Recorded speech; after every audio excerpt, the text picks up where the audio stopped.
कैसे हैं आप लोग तमाम देखने और सुनने वालों को एक दफा फिर से खुशामदीद कहूंगा। रोजाना की तरह आपका भाई फिर से हाजिर है आपके सामने मार्केट पर अपनी एक्सपर्ट ओपिनियन देने के लिए, और यहाँ पर एनालिसिस करेंगे मार्केट के इस टाइम क्या चल रहा है। आपको पता है बिटकॉइन जो है वो एक तरह से स्टेबल कॉइन बनता जा रहा है और लंबा अरसा हो चुका है कि बिटकॉइन जो है ना कोई बहुत बड़ी मूव नहीं ले रहा है। थोड़ा सा एक पंप आया था मार्केट में, बट उसके बाद फिर से रिट्रेस होने के बाद बिटकॉइन दोबारा से अपना 26,000 से नीचे का जो एरिया है उसी के अंदर कंसोलिडेट कर रहा है।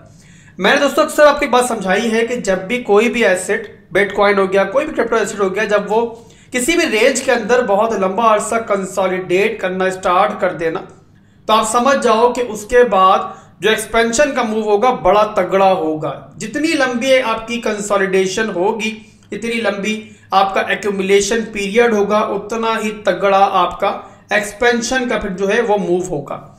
इसीलिए दोस्तों आप कह सकते हो कि बिटकॉइन अपने एक्सपेंशन के मूव की तैयारी कर रहा है, और वो एक्सपेंशन का मूव क्या हो सकता है वो आज डिस्कस करेंगे। इसके अलावा कुछ बड़ी फंडामेंटल अपडेट्स हैं वो भी डिस्कस करेंगे। तो हमेशा की तरह दोस्तों इंशाल्लाह आपको मार्केट की एक्यूरेट एनालिसिस देंगे। तो अगर वीडियो पसंद आती है तो लाइक और कमेंट लाजमी कर दिया करो यार, 2 सेकंड लगते हैं। और मैं आपसे हमेशा रिक्वेस्ट करता हूं कि आपकी जो सपोर्ट है ना वही हमें बनाए हुए, हम जहां पर हैं जैसे हैं वो आप लोगों की वजह से। तो आपके लाइक्स और आपके कमेंट्स हमारे लिए बड़े इंपॉर्टेंट होते हैं। और एक और बात दोस्तों कि आप सबके कमेंट जो है ना मैं लाजमी पढ़ता हूं, हर कमेंट पढ़ता हूं। तो कोई भी सवाल होता है तो कमेंट सेक्शन में पूछ लिया करो। चलते हैं आप अपनी स्क्रीन की तरफ। सबसे पहले बात करेंगे दोस्तों, जो कल मैंने आपको एक शॉर्ट बताई थी और थोड़ी रिस्की शॉर्ट थी, बट बहरहाल जिस किसी ने भी रिस्क लिया होगा यहाँ पर, तो 26,000 के एरिया से अगर देखें तो बिटकॉइन लगभग 25,560 तक रिट्रेस हुआ है, और अभी भी जो है ना बिटकॉइन 25,767 की रेंज में चल रहा है। और यहाँ पर 15 मिनट में भी और 1 घंटे में भी अगर देखें तो इस टाइम जो हमारा ट्रेंड है वो नीचे की तरफ है, यानी बिटकॉइन जो है वो लोज और हाईज बना रहा है। लोअर लो लोअर हाई, लोअर लो लोअर हाई, लोअर लो लोअर हाई। ये अगर देखोगे तो ये 15 मिनट टाइम फ्रेम है, यानी कि स्मॉल टाइम फ्रेम है। इसके अंदर भी जो हमारा ट्रेंड है ना वो भी अभी डाउन ट्रेंड की तरफ ही। बहरहाल ये एक रिस्की शॉर्ट थी और रिस्क टेकर्स ने यहाँ पर प्रॉफिट बनाया होगा। अगर आप चाहो तो इसे मजीद भी कंटिन्यू फिलहाल रख सकते हो, और बट यहाँ पर एक एहतियात कर लेना कि अपना जो स्टॉप लॉस है ना वो लाजमी ब्रेक इवन पे लगा लेना। हमारा लास्ट टारगेट जो इस शॉर्ट का हो सकता है ना वो होगी हमारी ये वाली रेंज, यानी कि 25,300 की रेंज। 25,400 से लेके 25,300 में आप ये पूरी शॉर्ट जो है वो क्लोज कर सकते हो, प्रॉफिट को बुक कर सकते हो। पर फिर बता रहा हूँ कि स्टॉप लॉस को ब्रेक इवन पे लाजमी ले आओ। इसके बाद दोस्तों हम बात करते हैं crypto fair and greed index के अंदर क्या चल रहा है आज के दिन। आपको पता है कि एक ऐसा इंडेक्स है, एक ऐसा मीटर है जो मार्केट के जो इमोशंस होते हैं उनके अंदर खौफ है और या फिर उनके अंदर ग्रीड है, ये जाहिर करता है। अब यहाँ पर जो रिटेल ट्रेडर्स हैं वो वाज़िह खौफ का शिकार हैं, और उसका रीज़न दोस्तों आपको पता है कि वीकली के अंदर हम एक ऐसे लेवल के ऊपर हैं कि अगर ये लेवल ब्रेक होता है तो उसके बाद जो एक स्ट्रक्चर बना हुआ था ना अप ट्रेंड का काफ़ी लंबे पीरियड से, आप यहाँ पर देखो तो वीकली टाइम फ्रेम के अंदर बिटकॉइन एक अप ट्रेंड के अंदर है। लगभग यहाँ पर 9 जनवरी 2023 से 9 जनवरी 2023 एक ऐसा दिन था कि जहाँ पर बिटकॉइन ने अपना जो डाउन ट्रेंड चल रहा था स्ट्रक्चर ब्रेक करते हुए उसको अप ट्रेंड में तब्दील किया था, और उसी के बाद जो है मार्केट दोबारा बुलिश हुई थी। तो वो स्ट्रक्चर दोस्तों जो लगभग यहाँ पर हम कह सकते हैं कि 9 महीनों से चल रहा है, वो यहाँ पर जब खतरे में आएगा तो जाहिर सी बात है जो रिटेल ट्रेडर्स हैं उनके अंदर खौफ आना एक फितरी चीज़ है। और अगर दोस्तों किसी भी रीज़न की वजह से अगर बिटकॉइन यहाँ से मजीद ब्रेकडाउन करता है ना, तो ये जो आपको मार्केट के अंदर इस टाइम फेयर दिखाई दे रहा है ना, ये एक्सट्रीम फेयर में जा सकता है। और वही मौका होगा दोस्तों कि जहां पर मार्केट फिर जो है ऑपोजिट रिएक्ट करती है। आप सब लोग जानते हो जब भी एक्सट्रीम का फैक्टर मार्केट में आता है ना, चाहे एक्सट्रीम ग्रीड है या एक्सट्रीम फेयर है, वही मौका होता है मार्केट मेकर्स के पास, स्मार्ट मनी के पास, कि वो मार्केट को ऑपोजिट मूव करे और वहीं पर वो पैसा बनाते हैं सबको लिक्विडेट करके। तो 80% मार्केट जो सोच रही है ना, मेरी कम्युनिटी ने वो नहीं सोचना है।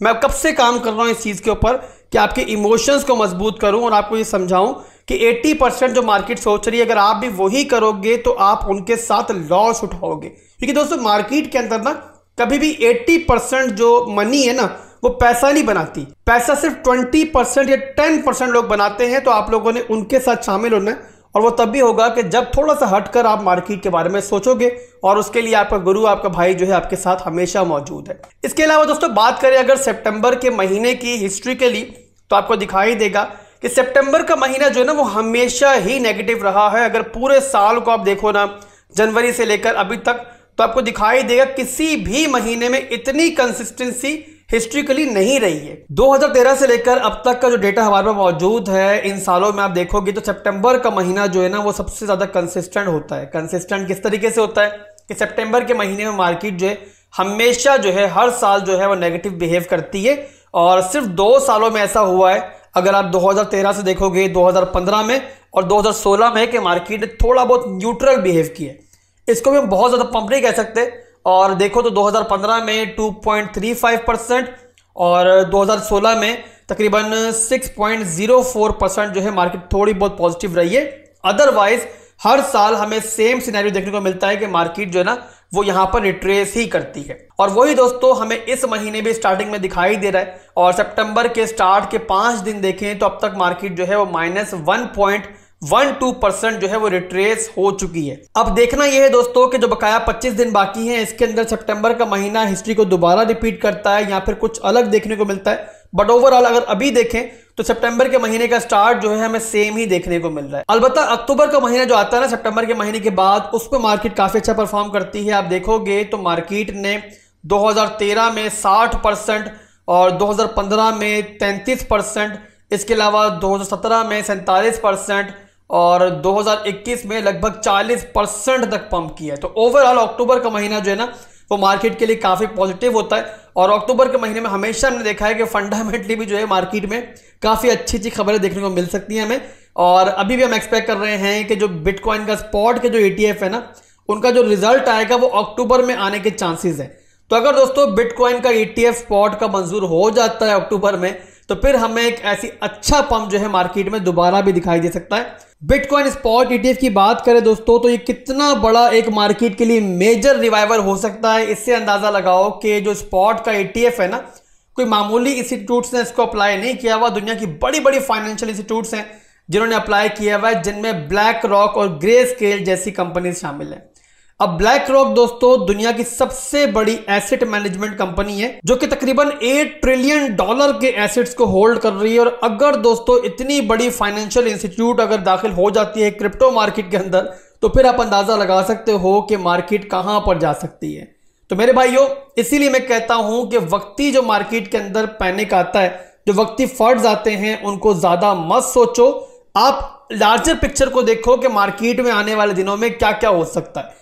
तो इसी वजह से दोस्तों अगर आप लोग मार्केट को रिट्रेस होते हुए देखते हो और मार्केट अगर आपको मजीद भी चांस देती है नीचे बाइंग करने का, तो उससे एज ए अपॉर्चुनिटी लो और जैसे जैसे मार्केट नीचे जाती है अपनी SIP को आप कंटिन्यू रखो। इसके अलावा सिक्योरिटी एंड एक्सचेंज कमीशन जो कि क्रिप्टो मार्केट के लिए हमेशा विलन का किरदार अदा करता है और इस दफा भी काफी डिले कर रहा है स्पॉट के ETF को। उसको ऑलरेडी 2 मकामात ऐसे हैं कि जहां पर शिकस्त हो चुकी है। एक तो आपको पता है कि XRP के अगेंस्ट एक बहुत पुराना केस था जिसमें पार्शियल विक्ट्री XRP को मिल चुकी है, और इसके अलावा रिसेंटली ग्रे स्केल ने एक बहुत बड़ी विक्ट्री हासिल की है सिक्योरिटी एंड एक्सचेंज कमीशन के अगेंस्ट। और बड़े बड़े एनालिस्ट जिसके अंदर सिक्योरिटी एंड एक्सचेंज कमीशन के साबका CEO भी शामिल हैं, उनके हिसाब से अब सिक्योरिटी एंड एक्सचेंज कमीशन के लिए बहुत मुश्किल है कि वो बिटकॉइन का स्पॉट का जो ETF है उसको नामंजूर करे।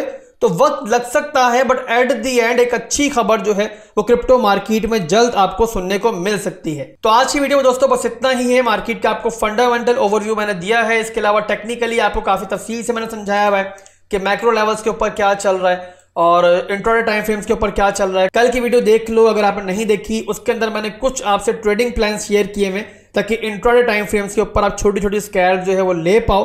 तो उस वीडियो को लाजमी देख लेना, उसका लिंक मैं ऊपर पिन कर दूंगा, इसके अलावा एंड स्क्रीन पे भी दे दूंगा। अभी के लिए दोस्तों बस इतना ही था। दुआओं में याद रखिएगा। अल्लाह हाफिज।